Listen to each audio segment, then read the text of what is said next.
অমর এই গানের রচয়িতা বরেণ্য লেখক সাংবাদিক আব্দুল গাফফার চৌধুরী ছিলেন বাংলাদেশের একজন অতুলনীয় অভিভাবক। তার নামের সঙ্গে জড়িয়ে আছে ইতিহাস, ঐতিহাসিক গৌরবগাথা।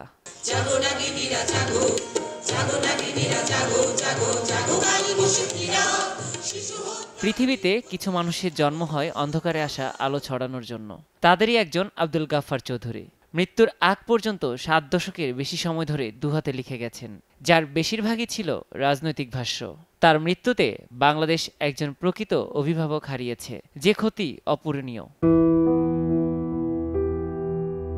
2022 সালের 19 মে লন্ডনের একটি হাসপাতালে মারা যান আব্দুল গাফফার চৌধুরী। যথাযোগ্য মর্যাদায় তার দ্বিতীয় মৃত্যুবার্ষিকী পালন করেছেন আব্দুল গাফফার চৌধুরী স্মৃতি সংসদ। দিনব্যাপী বিভিন্ন কর্মসূচির অংশ হিসেবে এদিন বিকেলে বাংলাদেশ শিল্পকলা একাডেমির চিত্রশালা মিলনায়তনে তার জীবনভিত্তিক চিত্র প্রদর্শনী ও স্মরণসভার আয়োজন করা হয়। গাফফার ভাইয়ের লেখা আমাদের জন্য অত্যন্ত প্রয়োজন ছিল এবং তিনি লিখতেন কোনো সন্দেহ নেই আমাদের কাছে। এবং যখন তিনি লিখতেন তার লেখার মধ্য দিয়ে আমাদের দেশের মানুষ উদ্দীপ্ত হতে কেমন নয়, সাহস পেত কথা বলার ক্ষেত্রে। মনে প্রাণে বাঙালি গাফফার চৌধুরী ছিলেন একজন অন্যতম। আমি শিশুকাল থেকেই ওনাকে দেখেছি এবং চলে যাওয়ার আগেও ওনার সাথে আমার টেলিফোনে লন্ডনে কথা হয়েছিল। উনি কাঁদছিলেন আর বলছিলেন যে তোমার অনেক কাজ আছে।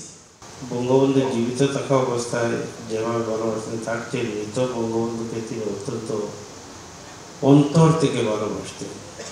ওনার কাজের কর্মে প্রত্যেকটা জায়গাতেই বঙ্গবন্ধু ওনার মনের মন্ত্রটায় স্থান করে নিয়েছিলেন।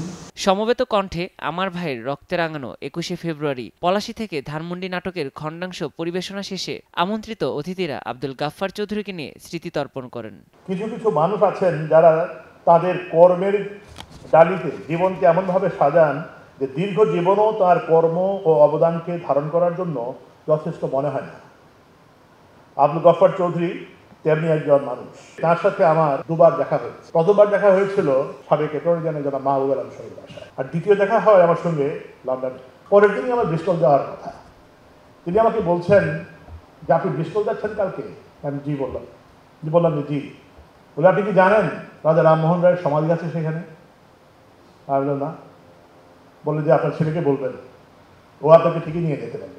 সারা দেশে ও প্রবাসে মুক্তিযুদ্ধের চেতনায় বিশ্বাসী প্রগতিশীল গণতান্ত্রিক অসাম্প্রদায়িক বাংলাদেশের সমর্থকদের দিবসটি যথাযোগ্য মর্যাদার সঙ্গে পালন করার আহ্বান জানান বক্তারা। অসংখ্য ছবি দেখে আমি বিশ্বাস করেছিলাম যে কথাগুলো সত্য। আমি কথাগুলো সত্যটা জোর দিচ্ছি এই কারণে, অনেকে মনে করেন গাফফার ভাই বোধহয় যা দেখেন নাই তাই নিয়ে লেখেন, অথবা গাফফার ভাই যা দেখেন সেগুলো লিখেন না। কথাগুলো মিথ্যে। খুব হালকাভাবে হলো বলছি, কথাগুলো মিথ্যে। আব্দুল গাফফার চৌধুরীর অগ্নিঝরা কলমে বাংলাদেশের ইতিহাস অবিকৃতভাবে উঠে এসেছে। তার চিন্তা চেতনা বাঙালিকে উজ্জীবিত করে আগামীর স্বপ্ন দেখাবে, এমনটাই সবার প্রত্যাশা।